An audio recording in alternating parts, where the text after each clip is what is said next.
Hello guys, welcome to our channel. आज का video हम लोन के ऊपर बना रहे हैं। ये वीडियो उनके लिए जो आने वाले कुछ समय में लोन लेने वाले हैं या फिर जिनके ऊपर एग्जिस्टिंग लोन रन कर रहा है। चाहे वो कोई भी तरह का लोन हो, आपका होम लोन हो, कार लोन हो या पर्सनल लोन हो, ये वीडियो से आप समझ पाएंगे कि आपका लोन का स्ट्रक्चरिंग कैसे होता है। और हम अलग अलग सिनेरियोज बनाने की कोशिश करेंगे जहाँ पे हम ये जान पाएंगे कि हमारा जो लोन का पूरा टेन्योर है उसको हम कैसे कम कर सकते हैं without actually hampering our pockets. मैं आपको एक सिंपल से एग्जांपल दूं। आज के टाइम पे जब कोई होम लोन लेता है तो जनरली 20-25 ईयर्स का होम लोन लेता है, उसमें a good portion of that EMI total interest में ज़्यादा जाता है। अगर मैं केवल एक सिंपल से एग्जांपल लूँगा, 50 लाख के लोन की बात करूँ जहाँ पे 8-8.5% का इंटरेस्ट रेट है और वो 25 साल का लोन है, सो इन दैट केस आराम से 75 लाख रुपए का आप केवल इंटरेस्ट पे करते हो 25 साल के अंदर, which is very big. Alright, आप इससे ये समझ पा रहे हो कि आपका जो लोन का अमाउंट भी होता है उससे ज़्यादा आप इंटरेस्ट पे कर देते हो बैंक को। ऐसे ही हमने कुछ कुछ सिनेरियोज बनाए हुए हैं। ये जो सिनेरियो मैंने मेरी एक्सेल शीट में लिया हुआ है, ये एक रियल लाइफ सिनेरियो है। हमने हमारे टीममेट की केस स्टडी ली है जहाँ पे उन्होंने रिसेंटली ही लास्ट 1 ईयर में होम लोन बाय किया है। हमने उनके स्टेटमेंट्स देखे, स्टेटमेंट्स में ईएमआई का डिडक्शन देखा।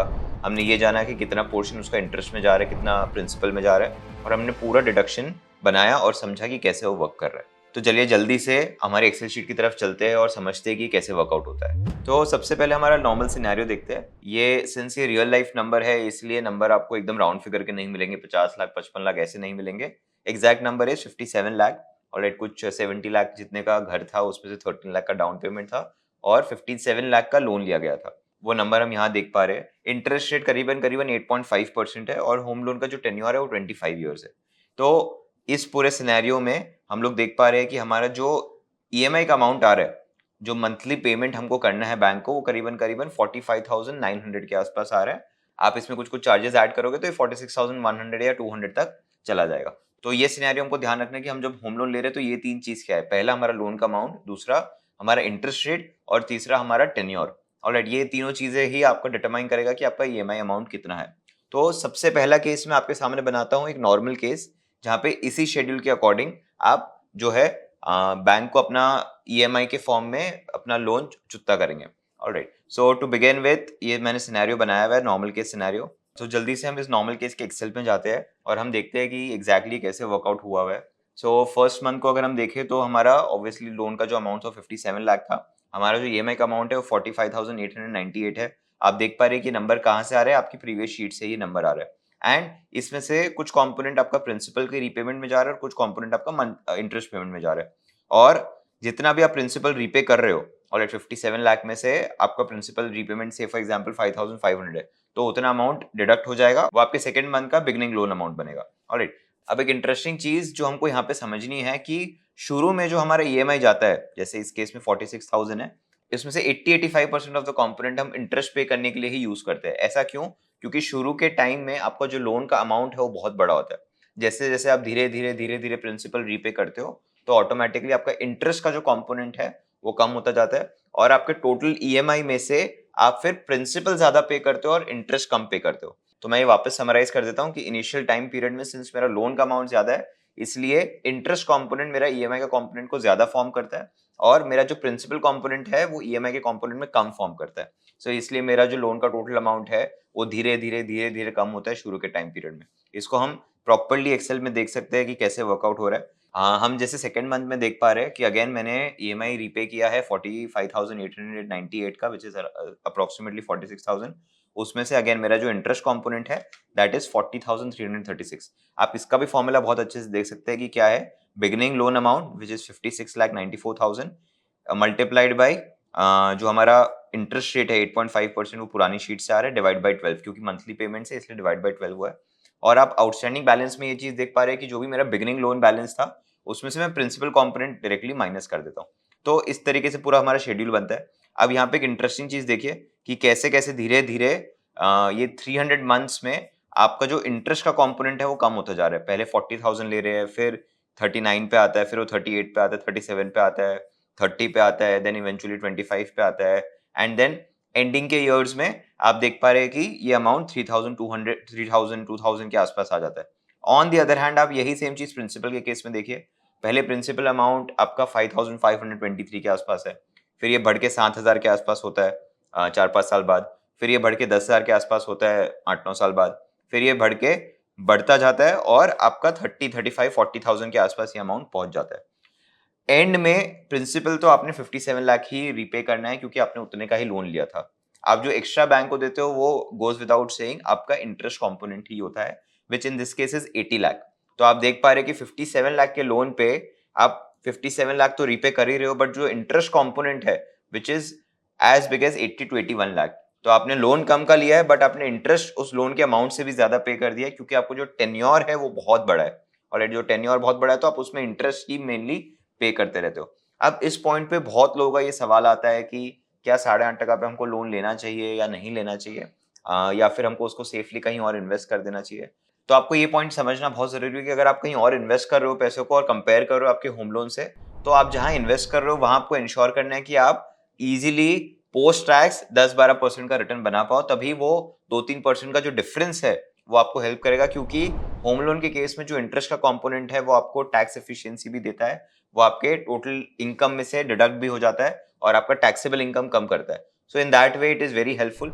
इसीलिए आपको अगर कंपेयर ही करना है और आपको रिटर्न ही सोचना है तो आपको 3-4% ज्यादा पोस्ट टैक्स रिटर्न तो बनाना ही बनाना है। क्यों मैं पोस्ट टैक्स को एम्फेसाइज कर रहा हूँ? अब आप बोलोगे कि स्टॉक मार्केट में 13% रिटर्न बन जाता है, 12% रिटर्न बन जाता है, but that is pre tax. आप जैसे ही उसको विड्रॉ करोगे तो आपको 12.5% लॉन्ग टर्म के केस में देना है, तो आपका ऑटोमेटिकली पोस्ट टैक्स रिटर्न 10%, 10.25% के आसपास आता है। सो वहां पे आपका बेनिफिट इतना बड़ा नहीं आता है। जहां पे आप रिटर्न आपको दिख पा रहा है कि आप 14%, 15% प्री टैक्स बना पाओ और 12-13% पोस्ट टैक्स बना पाओ, देन इट मेक सेंस कि आप वहां पे इन्वेस्टिंग की तरफ ज्यादा फोकस करो। अब ये तो हो गया फाइनेंशियल एंगल। अब इसी में एक बहुत बड़ा, जब घर खरीदते हैं तो इमोशनल एंगल भी होता है जो कि एक सेंस ऑफ सिक्योरिटी होता है। तो गिवन हम लोग फाइनेंस की फील्ड से आते हैं, हम इस इमोशनल एंगल को क्वांटिफाई नहीं कर सकते हैं। वो किसी के लिए बहुत बड़ा होता है इमोशनल एंगल, किसी के लिए बहुत छोटा होता है। सो जिसके लिए भी वो सेंस ऑफ सिक्योरिटी बहुत इंपॉर्टेंट है, देन उनको ये फाइनेंशियल एंगल नहीं एक्सप्लोर करना चाहिए कि घर नहीं लूंगा, इन्वेस्ट कर दूंगा तो क्या हो जाएगा, ये वो। Everybody should own one house at least. And वो सेंस ऑफ सिक्योरिटी इंपॉर्टेंट है इन आवर कंट्री, क्योंकि वंस हमारा जॉब फिक्स हो जाता है, हमारा लोकेशन फिक्स हो जाता है कि हम यहाँ मोटा मोटी रहने वाले, शहर में रहने वाले, तब वो घर खरीदना सेंस बनाता है, वो आपको सेंस ऑफ सिक्योरिटी देता है और एक इमोशनल बर्डन आपके ऊपर कभी भी नहीं रहता है। Even even more important is जब आप एक फैमिली स्टार्ट करते हो and when you start having kids, उस पॉइंट के बाद टू शिफ्ट हाउसेस, जब आप रेंटल हाउस पे रहते हो और आप एक घर से दूसरे घर पे अपने बच्चों के साथ शिफ्ट कर रहे होते हो, तो वो उनके लिए बहुत ज्यादा टोलिंग हो जाता है। सो it is very important that you have one house for your security, और उसमें आपको अपना फाइनेंशियल एंगल से बेटर आपको इमोशनल एंगल देखना है और उसको सिक्योर करना है। ऑलराइट, अब वापस आते हैं हमारी एक्सेल शीट पे। अब एक्सेल शीट में वापस आके प्रैक्टिकली समझना कि इंपॉर्टेंट है, बिकॉज हमने यहाँ पे एक केस बनाया है जहाँ पे हम हमारा ईएमआई का अमाउंट फिक्सेट कर रहे हैं।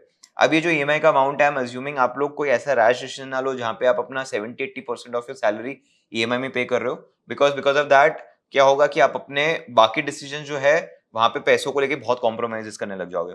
सो इट इज इंपॉर्टेंट कि ये जो 45-46,000 का अगर आपका ईएमआई आ रहा है, तो दिस शुड बी रफली around 30-40% of your in hand salary, जो मंथली सैलरी होता है, ताकि आप 60% अपना बाकी चीजों पे खर्च कर पाओ। सो ये एक इंपॉर्टेंट चीज वापस है कि अगर आपका जो ईएमआई का कंपोनेंट है वो इतना बड़ा नहीं होना चाहिए आपके सैलरी का कंपोनेंट का, क्योंकि जिसकी वजह से आप दूसरी जगह कॉम्प्रोमाइज करने लग जाओ। अब हम यहाँ पे जैसे कि आप देख रहे हो हम 300 महीने की बात कर रहे हैं। 300 महीने अप्रोक्सीमेटली 25 साल होते हैं। अब 25 साल में ऐसा तो नहीं होगा कि आपकी सैलरी उतनी ही रहेगी। 25 साल में आपकी सैलरी में काफी अच्छा इंक्रीमेंट आएगा, आपके इनकम काफी अच्छे नंबर से बढ़ेगी। सो इट इज वेरी इंपॉर्टेंट कि आप कैसे उस चीज को यूज करके अपने इस 25 साल का जो होम लोन है उसको कम कर सको। ऑलराइट, 25 साल की जगह आप कोशिश कर सकते हो कि इसको कैसे आप 20 में रीपे कर दो, 15 में कर दो, थोड़ा अग्रेसिव हो तो 10 या 12 में रीपे कर दो। बिकॉज इससे होगा क्या, आपके आपने जो सेंस ऑफ सिक्योरिटी अचीव किया है घर बाय करके, उसका जो लोन है जिसका टेंशन आपके सर पे रहता है, वो जितना जल्दी आपके सर से निकल जाए उतना ज्यादा इंपॉर्टेंट है। तो मैंने क्या किया है, मैंने 2-3 अलग अलग सिनेरियोज बनाए हैं जहाँ पे ये जो पूरे लोन का टेन्योर है हम अलग अलग परमुटेशन कॉम्बिनेशन से कम कर पा रहे हैं और समझ पा रहे हैं कि कैसे हम जल्दी से ये लोन से फ्री हो सके। तो चलते फर्स्ट सिनेरियो के केस में, ये बहुत ही सिंपल सिनेरियो है। अब जहां भी काम करते हैं जनरली ऐसा जरूर होता है, जहाँ पे जब ईयर एंड होता है तो आप जो अच्छा काम करते हैं उसके बेसिस पे आपको एक ईयर एंड का बोनस मिलता है या दिवाली पे कुछ बोनस मिलता है। तो हमने वही लॉजिक को यूज करके क्या किया है कि नॉर्मल जो आपका ईएमआई शेड्यूल है उसको हमने टच नहीं किया है, एज इट इज रहने दिया है। हमने हर 12th मंथ में एक एक्स्ट्रा ईएमआई पे करने का इसमें इस कैलकुलेशन में ऐड किया है। फॉर एग्जाम्पल आप देख पा रहे हैं कि यहाँ पे हम ये ईएमआई पे कर ही रहे हैं। ऑलराइट, उसकी जगह हम यहाँ पे एक एडिशनल कॉलम बनाए हैं जिसका नाम ही हमने एडिशनल पेमेंट रखा है। तो आप देख पा रहे हैं कि हमने 12th मंथ पे 45,898 रुपीज का एक एडिशनल पेमेंट किया है। उससे हो क्या रहा है, जो मेरा एडिशनल पेमेंट है उसकी वजह से मेरा जो आउटस्टैंडिंग लोन का अमाउंट है वो कम हो जाता है। तो ये देखिए कैसे वर्क हो रहा है। जब आप महीने के स्टार्ट में थे तो आपका लोन का अमाउंट था 56,37,050। आपने जो ईएमआई रेगुलरली पे किया उसमें से आपका कुछ कंपोनेंट प्रिंसिपल में जा रहा था विच वाज 5,969। आपने थोड़ा एडिशनल पे कर दिया विच वाज 45,898। ऑलराइट, सो इसकी वजह से आपका जो होम लोन का एंडिंग अमाउंट है 12th मंथ के एंड पे वो कम हो गया। एंड लाइकवाइज आप ये चीज करते जाओगे तो आपको ये नंबर दिखता जाएगा। तो अगेन मैंने ये एक्सेल शीट आपके लिए बना रखी है। आपको केवल क्या करना है, इसमें प्लग इन प्ले करना है। आप अपने नंबर्स डाल सकते हो, समझ सकते हो कि चीजें कैसे बेटर वर्क करती है। फॉर एग्जाम्पल आपको एक एक्स्ट्रा ईएमआई सेम अमाउंट की नहीं भरनी है। आपको ऐसा है कि 45,898 की जगह आप 75,000 भरना चाहते हो, 80,000 भरना चाहते हो, तो आप केवल यहाँ पे ये नंबर चेंज कर सकते हो और समझ सकते हो कि कैसे ये नंबर आपके लिए वर्क करेगा और कैसे आपका होम लोन का टोटल टेन्योर है वो कम हो जाएगा। ध्यान रहे, ये पूरा काम करने के लिए आपको अपने बैंक को ये जरूर बताना है कि मैं थोड़ा बहुत प्रीपे करना चाहता हूँ, प्रीपे का मेरा ये शेड्यूल रहने वाला है, तो आपके ऊपर प्रीपेमेंट का कोई पेनल्टी ना लगे। अब चलिए आगे चलते हैं। यही सेम सिनेरियो हमारा चलता जा रहा है। हम लोग कुछ भी नहीं कर रहे, हम लोग इंटरेस्ट भरते जा रहे हैं, प्रिंसिपल भरते जा रहे हैं। इंटरेस्ट भी देखो आप उस हिसाब से थोड़ा सा कम हो जाता है। क्यों कम हो जाता है? क्योंकि आपका जो लोन का अमाउंट है वही कम हो जाता है। आपका 53 लाख का लोन है 38 मंथ्स के बाद, आपका 8.5% का रेट है, डिवाइड बाई 12 करेंगे तो आपको इंटरेस्ट कॉम्पोनेंट मिल जाएगा। बचा हुआ पोर्शन आप कहाँ पे कर रहे हो? आप प्रिंसिपल में पे कर रहे हो। तो आप ऐसे चलते जा रहे हो। अब पिछले केस में जो हमारा नॉर्मल केस था वहां पे हमको लग रहे थे 300 महीने। अब इस केस में आप देख पा रहे हो वही सेम टेन्योर हमारे लिए कितना कम हो गया, 60 मंथ से कम हो गया। ऑलराइट, 60 मंथ से कम हो गया। आपने जो जो एडिशनल पेमेंट किया उसकी वजह से आप 240 मंथ्स में अपना लोन रीपे कर पा रहे हो, और इयर्स के टर्म्स में अगर हम कंपेयर करें तो 20 साल में रीपे कर पा रहे हो। इसकी वजह से कुछ कुछ आपकी सेविंग्स भी होगी। वो सेविंग्स मेजरली कहाँ होगी? आपके इंटरेस्ट के कंपोनेंट में होगी। तो चलिए समझते हैं कितनी कितनी है मंथली इंटरेस्ट। इस केस में आप 61,64,000 का भर रहे हो, जो हमारा सेकंड सिनेरियो है जहाँ पे आप एक ईएमआई ज्यादा पे कर रहे हो। और जो आपका नॉर्मल केस था उसमें आप करीबन करीबन 81 लाख का इंटरेस्ट कंपोनेंट पे कर रहे हो। सो फॉर सिंप्लिसिटी आपको दिख पा रहा है कि आप करीबन करीबन 18 से 19 लाख रुपए बचा पा रहे हो इंटरेस्ट कंपोनेंट में ही, जो कि ज्यादा बड़ा कंपोनेंट बनता है आपके टोटल ईएमआई का इन द लॉन्ग रन। तो इसका कैलकुलेशन मैंने आपको यहाँ पे भी दिखाया है। आप देख पा रहे हो कि in your normal no prepayment case आप इंटरेस्ट इतना अमाउंट का पे कर रहे हो, इसमें आप इंटरेस्ट इतना पे कर रहे हो।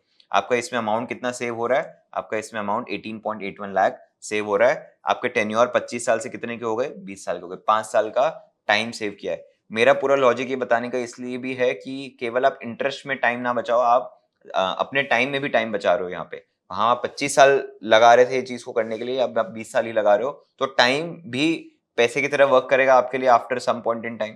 सो इट इज इंपॉर्टेंट कि आप वो टाइम भी बचाए अपने लिए। ऐसे ही हमने और भी केसेस बनाए हैं। अब जो सेकंड केस है वो मेरा फेवरेट केस है। यहाँ पे हम थोड़ा सा एग्रेसिव हो जाते हैं और इसकी वजह से हमारा जो लोन का टेन्योर है वो 25 साल से 10 साल पे भी आ जाता है। तो मैं आगे जाऊं उससे पहले मैं आपसे एक चीज कहना चाहता हूँ कि हमारे चैनल को अगर 100 लोग देखते हैं तो उसमें से 82 लोगों ने हमको सब्सक्राइब नहीं किया हुआ है, केवल 18 लोगों ने हमको सब्सक्राइब किया हुआ है। अगर आप हमको सब्सक्राइब करते हो तो ये हमारे लिए एक बहुत स्ट्रॉन्ग मोटिवेशन की तरह एक्ट करता है, जहाँ पे हम आपके लिए और पॉडकास्ट ला सके और अच्छे स्क्रीनर बेस्ड वीडियोस ला सके और अच्छे ऐसे फाइनेंशियल हैक्स ला सके जिसकी वजह से आप अपने फाइनेंशियल जर्नी में आगे बढ़ सको। तो इसलिए मैं सबसे कहना चाहूंगा कि हम लोग आगे बढ़े उससे पहले आप जल्दी से सब्सक्राइब बटन प्रेस कर दीजिए और बेल आइकन प्रेस कर दीजिए, ताकि आपको हमारे वीडियोस भी टाइमली मिलते जाए और आपको एक नोटिफिकेशन हमारे वीडियोस के लिए आ जाए। ऑलराइट, तो चलिए बढ़ते हैं हमारे सेकंड केस पे, जहाँ पे हम लोग हमारी जो ईएमआई का अमाउंट है वो 10% से एवरी ईयर इंक्रीज कर रहे हैं। 10% से इंक्रीज करने का मतलब क्या हुआ कि अगर आप पहले साल में हर महीने 10-10 हजार भर रहे हैं तो आप अगले साल में हर महीने 11-11 हजार भरोगे। बेसिकली आपने 10% से अपनी ईएमआई पूरे मंथ की इंक्रीज कर दी है पूरे साल के लिए। ऑलराइट, वैसे ही आप थर्ड ईयर में हर ईयर 10% से और इंक्रीज कर दोगे। तो इसको एक्सेल से बेटर वे में समझते हैं। और जैसे कि आप देख पा रहे हैं हम हमारे एक्सेल पे आ गए।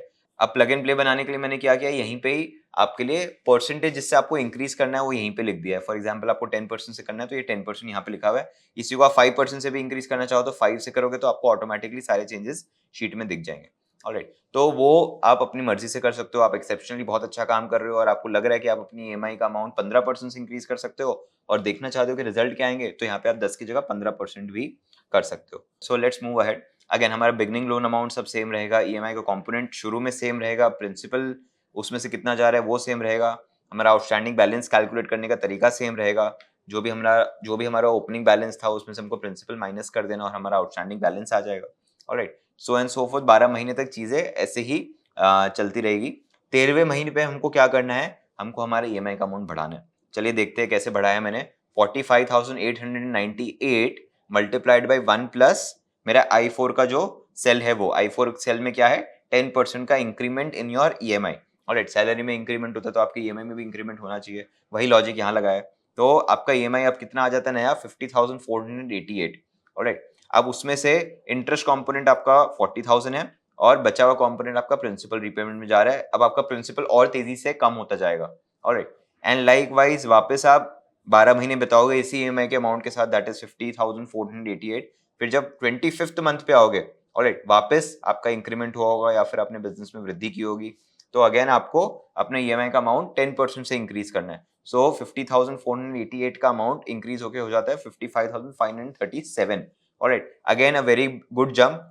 सो इसकी वजह से हो क्या रहा है कि आपको जो प्रिंसिपल का कंपोनेंट है वो अच्छे से रीपे होता जा रहा है, वो फटाफट रीपे होता जा रहा है, जिसकी वजह से आपको जो ओवरऑल इंटरेस्ट पे करना है वो कम होता जा रहा है। देखो, बैंक आपसे इंटरेस्ट नहीं चार्ज कर सकती अगर आपका प्रिंसिपल आउटस्टैंडिंग ना हो, तो आपका फोकस एक्स्ट्रा ईएमआई पे करने से या फिर ईएमआई इंक्रीज करने से किस पे रहता है कि आपका जो प्रिंसिपल कंपोनेंट है वो कम होता जाए। तो इस केस में वो चीज होती जा रही है और हम देखते जा रहे हैं कि हर साल मेरी 10% से ईएमआई बढ़ती जा रही है। ऑलराइट, और करीबन करीबन हम लोग 124 मंथ्स में ये पूरा पूरा रीपे कर पा रहे हैं। जैसे ही 124 मंथ्स की बात आई तो हमने कितना टाइम लिया, हमने करीबन करीबन 10 इयर्स के आसपास लिया, 10.25 साल हमको लग रहे हैं पूरा का पूरा लोन अमाउंट रीपे करने के लिए, which is a very fast pace if you compare. हमने जो हमारा नॉर्मल केस बनाया था उसमें हमें 25 साल लग रहे थे, अभी हमें केवल केवल 10 साल लग रहे हैं और हम लोग हमारा पूरा का पूरा ईएमआई अमाउंट रीपे कर पा रहे हैं। The best part about this is not just the years but also the interest component that you are paying। अब आप इंटरेस्ट कंपोनेंट केवल 35 लाख का ही पे कर रहे हैं, जबकि हमारे बेस के सिनेरियो में हमने इंटरेस्ट कंपोनेंट 81 लाख का पे किया था। सो again a very big difference. आपका टोटल सेविंग्स इंटरेस्ट में 45 लाख जितना हो जाता है, विच इज ह्यूज। ऑलराइट, अगर आप इस पूरे उसमें देखो तो आप पे बैंक को, टोटल बैंक को पे कर रहे हो आप 92,50,000। ऑलराइट, उसमें से आपका interest component is 34 lakh 35 lakh, बचा हुआ आपका प्रिंसिपल कंपोनेंट है विच इज 57 लाख। तो हो क्या रहा है कि ये एक पहला ऐसा सिनेरियो है जहां पे आप प्रिंसिपल ज्यादा रीपे कर रहे हो बैंक को और इंटरेस्ट कम रीपे कर रहे हो। एज इन जो टोटल अमाउंट आप बैंक को दे रहे हो 91 लाख का 92 लाख का, उसमें आप इंटरेस्ट जो है वो कम पे कर रहे हो और उसमें प्रिंसिपल ज्यादा पे कर रहे हो, which is a very good scenario to be. Now one interesting thing which I like about home loans is कि हमारी कंट्री में सबसे सस्ता लोन होता है ये। ठीक है, आप अपनी जेब से 20 रुपए दो, बैंक अपनी जेब से 80 रुपए देती है सबसे सस्ते रेट पे। Now in the case of real estate, अगर आप अपना होम जो है वो ऐसी कोई जगह पे लेते हो जहाँ पे बहुत फास्ट डेवलपमेंट हो रहा हो, फॉर एग्जाम्पल जो हमने केस लिया उस केस में हम देख पा रहे हैं कि बुलेट ट्रेन का एक छोटा स्टेशन वहां भी बन रहा है, so which is a very good developmental progress near that region that is happening. अब जब ये चीजें हो रही है तो there is a very strong likelihood कि जो घर का टोटल प्राइस था, जो मैंने आपको स्टार्टिंग में 70-75 लाख के आसपास बोला था, वो बहुत रैपिडली इंक्रीज हो जाएगा। तो आप समझिए इसमें हो क्या रहा है कि एक ऐसा एसेट आप क्रिएट कर रहे हो जो कि अच्छी पेस पे इंक्रीज हो रहा है, इसके लिए आप उसका जो फंडिंग है, इनिशियल फंडिंग है, वो केवल 20% ही कर रहे हो, बाकी का 80 है वो बैंक कर रहा है आपके बिहाफ पे, और वो 80% जो बैंक आपके बिहाफ पे कर रहा है उसमें भी वो आपसे सबसे कम इंटरेस्ट रेट चार्ज कर रहा है अक्रॉस द बैंकिंग पोर्टफोलियो, जो भी उनके अलग अलग एसेट होते हैं जहां पे वो लोग प्रोवाइड करते हैं। सो ये एक सिनेरियो बहुत ही पॉजिटिवली वर्क करता है रियल एस्टेट लोन में। इसका कॉन्ट्ररी साइड ये है कि नॉर्मल केस में अगर एवरेज आउट करें हम रियल एस्टेट के रिटर्न्स, तो रियल एस्टेट जनरली 6-7% के आसपास इंक्रीज होता है, जो कि इतना ज्यादा फास्ट पेस नहीं है। बट कभी ऐसे कोई सिनेरियो आ जाए जहां पे आप बहुत डेवलपिंग जगह पे ले लो और चीजें बहुत फास्ट वे में प्रोग्रेस हो जाए, तो आपके लिए बहुत ही बड़ा बेनिफिट के फॉर्म में वर्क करता है। हाउएवर मैं जिस घर में आप रह रहे हो उस घर को एज एन इन्वेस्टमेंट नहीं कंसिडर करता हूँ, वो आपका घर है, वहां पे आप रह रहे हो, but this is an outlook जहां पे आप उसको पॉजिटिवली देख सकते हो। सो ये चीजें आपको शायद रात को सोने में मदद करे, आपकी नींद अच्छी है, बट इस तरीके से आप इस चीज को देख सकते हो और समझ भी सकते हो। तो अब मैंने एक थर्ड केस और बनाया है जहां पे मैंने फर्स्ट केस और सेकंड केस को कंबाइन किया है, कि आप एक एक्स्ट्रा ईएमआई भी पे कर रहे हो और अपने ईएमआई का अमाउंट भी बढ़ा रहे हो। अब जैसे जैसे आप बड़े हो रहे हो, मैं ये नहीं एक्सपेक्ट कर सकता हूँ कि आपसे कि आप 10% अपना ईएमआई भी इंक्रीज कर लो और एक ईएमआई एक्स्ट्रा भी पे कर दो। तो मैंने एक पॉसिबल सिनेरियो बनाने के लिए क्या किया है यहाँ पे कि आप अपना ईएमआई जो है 5% से इंक्रीज करो और एक एक्स्ट्रा ईएमआई पे कर दो। Alright, which can be a scenario कि आपको बोनस भी मिल रहा है, उसमें से आपने एक चीज पे कर दी, और आपका जो इंक्रीमेंट हो रहा है 8%, 10%, 12%, 15%, 20, 25% का, उसकी वजह से आप 5% अपने ईएमआई के अमाउंट में भी इंक्रीज कर पा रहे हो। तो इस सिनेरियो को देखते हैं, इस सिनेरियो में क्या हो रहा है, आप देख पा रहे हैं कि पहले 12 महीने में आपका ईएमआई अमाउंट सेम रह रहा है, विच इज 45,898। ऑलराइट, जैसे ही 13 मंथ पे हम आते हैं, हम थोड़ा सा इंक्रीज कर पा रहे हैं, और हमने 12th मंथ के एंड में एक एक्स्ट्रा ईएमआई पे भी किया है, वो भी हम यहाँ पे देख पा रहे हैं। अगेन, अगर आपको थोड़े नंबर्स अपने हिसाब से चेंज करने हैं, तो मैंने ये इंक्रीज इन ईएमआई का अमाउंट फिक्सेड किया हुआ है यहाँ पे 5% पे। You can change that number accordingly. आपको ये 7% करना है तो 7 भी कर सकते हो। ऑलराइट, सो कंप्लीटली आपके ऊपर है कि आप कैसे वर्क कर रहे हो उस पर। गोइंग फॉरवर्ड आप इसको देख पा रहे हो कि ये चीजें हमने कैसे बनाई हुई है। ऑलराइट, टोटल 146 मंथ जितना हमें कुछ लग रहा है इसको रीपे करने में, which turns out into 12 years. Alright, so again a very good scenario to be in. Second scenario अगर किसी को एग्रेसिव लग रहा था, तो थर्ड सिनेरियो थोड़ा लाइटली सिनेरियो लग रहा है, जहां पे हम लोग ये चीज रीपे कर पा रहे हैं। Again the good part here is कि आप जो अमाउंट टोटल बैंक को पे कर रहे हो, विच इज रफली अराउंड 96.62 lakhs, उसमें से आप 57 प्रिंसिपल रीपे कर रहे हो, और इंटरेस्ट का कंपोनेंट अराउंड 40 lakhs आ रहा है, which is again a good scenario. मैं गुड सिनेरियो कब मानता हूं, जब आप जो भी अमाउंट टोटल बैंक को पे करते हो 10 साल, 12 साल, 15 साल, 20 साल में, उसमें आप प्रिंसिपल ज्यादा पे कर दिए और इंटरेस्ट कम पे कर दिए, तो आप एक विन विन सिनेरियो में आ गए हो, और लोन आपका 12 साल में यहाँ पे फिनिश हो रहा है। तो देखिए, हम लोग 25 साल के लोन के टेन्योर से स्टार्ट किए थे। हमने एक 20 साल का भी सिनेरियो बनाया, हमने एक 10 साल का भी बनाया, हमने एक 12 साल का भी बनाया।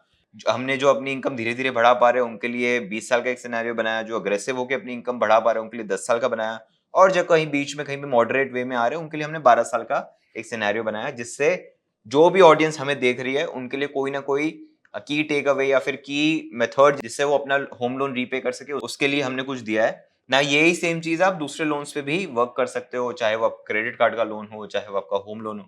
जनरली मैं नहीं कहूंगा कि आप क्रेडिट कार्ड पे लोन लीजिए, आप वो तो आप इमीडिएट हर महीने के एंड में जब स्टेटमेंट आती है तभी पे कर दीजिए। बट आपका बाइक का लोन है, कार का लोन है, आप ये ऐसे एक शेड्यूल बना के देख सकते हैं कि कैसे आपको उसको वर्क करना चाहिए, ताकि आप एक एफिशिएंट वे में अपना लोन जो है वो रीपे कर दो। तो आई एम होपिंग आपको ये वीडियो पसंद आया हो। इस वीडियो में जो एक्सेल शीट हमने यूज की है वो हमने इस तरीके से बनाई है, जहाँ पे आप कोई भी नंबर अपने हिसाब से चेंज करके आप अपने लिए एक शेड्यूल बना सकते हो। अब ये शेड्यूल बनाने का मेन पर्पस क्या होता है कि आप इससे एक तो पहला डिसिप्लिन लाते हो अपने फाइनेंसेस में, सेकेंड आप दूसरे अलग तरह के परमुटेशंस वर्क कर सकते हो, जिसकी वजह से आप अपना होम लोन जो है वो कितना जल्दी रीपे कर पाते हो। सो ये शीट आपको पिन कमेंट में, आपको हमारे डिस्क्रिप्शन में इजीली मिल जाएगी। आप इसको केवल डाउनलोड करिए अपने लिए, और डाउनलोड करने के बाद आप इसमें जो भी नंबर्स चेंज करना चाहते हैं वैसे कर सकते हैं। एंड आप कमेंट सेक्शन में बता सकते हो कि आपके लिए कितना यूजफुल रहा। एंड सेकेंडली आप हमको ये भी बता सकते हो कि आपको किस और चीज का कैलकुलेशन या फिर वर्कफ्लो हमारी तरफ से नीडेड है। Thank you.